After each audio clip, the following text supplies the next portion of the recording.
Salut tout le monde et bienvenue dans cette nouvelle plongée. On va s'intéresser aujourd'hui à l'immigration maghrébine en France. Un sujet brûlant, hein? Ah oui, toujours d'actualité. Et pour cette plongée, on a un article assez fascinant. Fascinant, dites-moi plus.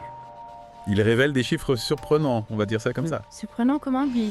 Eh bien, figurez-vous que le pays qui compte le plus grand nombre d'immigrés en France, ce n'est pas l'Algérie, Ah bon, pas l'Algérie. Mais alors, c'est le Maroc. le Maroc, c'est intéressant ça. On a forcément tendance à penser à l'Algérie en premier, avec son histoire et tout. Exactement. L'article met d'ailleurs en avant 3 pays, Maroc, Algérie et Tunisie, les 3 qui dominent en termes d'immigration. Oui, ce sont les 3 principaux pays du Maghreb d'où viennent les immigrés. Et ensemble, ils représentent un tiers de l'immigration légale en France. Un tiers à scat. C'est ça. Berre. C'est pas rien, hein? C'est ça. L'article cite aussi des données de l'INSEE. L'Institut national de la statistique. Leurs chiffres disent que 46% des immigrés en France sont nés en Afrique. 46%, c'est presque la moitié. Presque oui. Et parmi eux, 1,9 million viennent du Maghreb. Donc on voit bien le poids démographique du Maghreb dans l'immigration en France. Absolument. Et ce qui est intéressant, c'est que Patrick Stéphanie, savez, Stéphanie, l'ancien secrétaire général en ministère de l'immigration. Oui, lui-même. il confirme que le Maroc est en tête. Alors là, ça bat en brèche les idées reçues. Hein. On imagine toujours l'Algérie en premier. C'est ça. Et attention, l'article aborde aussi un autre aspect plus délicat.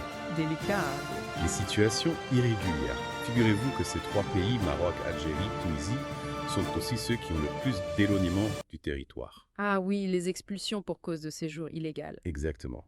Et Stéphanie, il insiste sur l'importance de la coopération avec le Maroc. La coopération sur le plan migratoire. Oui, et sur la sécurité aussi. D'ailleurs, il mentionne la visite de Macron au Maroc récemment comme un signe positif. Oui, Macron a fait de la coopération avec le Maroc une priorité. Mais Stéphanie met aussi en garde. En garde, contre quoi? Un rapprochement trop fort avec le Maroc pourrait nuire aux relations avec l'Algérie. Ah oui, il faut pas froisser l'Algérie non plus. C'est ça. Il y a un équilibre fragile à maintenir dans la région. C'est une situation géopolitique complexe, hein? Pas facile à gérer. On a d'un côté l'immigration, de l'autre la sécurité, et au milieu, les relations diplomatiques. Pas simple. Et vous, qu'en pensez-vous? Oui, chers auditeurs, on est curieux d'avoir votre avis. Comment ces relations internationales, selon vous, impactent-elles l'immigration? Est-ce que la coopération est la solution T?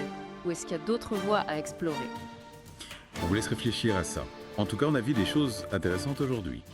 Oui, on a appris que le Maroc est en tête pour l'immigration en France. On a aussi vu que la gestion des situations irrégulières est un vrai défi. Et que la France doit jongler entre le Maroc et l'Algérie pour garder un équilibre dans la région.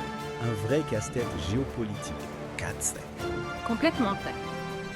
Allez, on vous laisse méditer sur tout ça. Et on se retrouve très vite pour une nouvelle plongée dans l'actualité. À bientôt.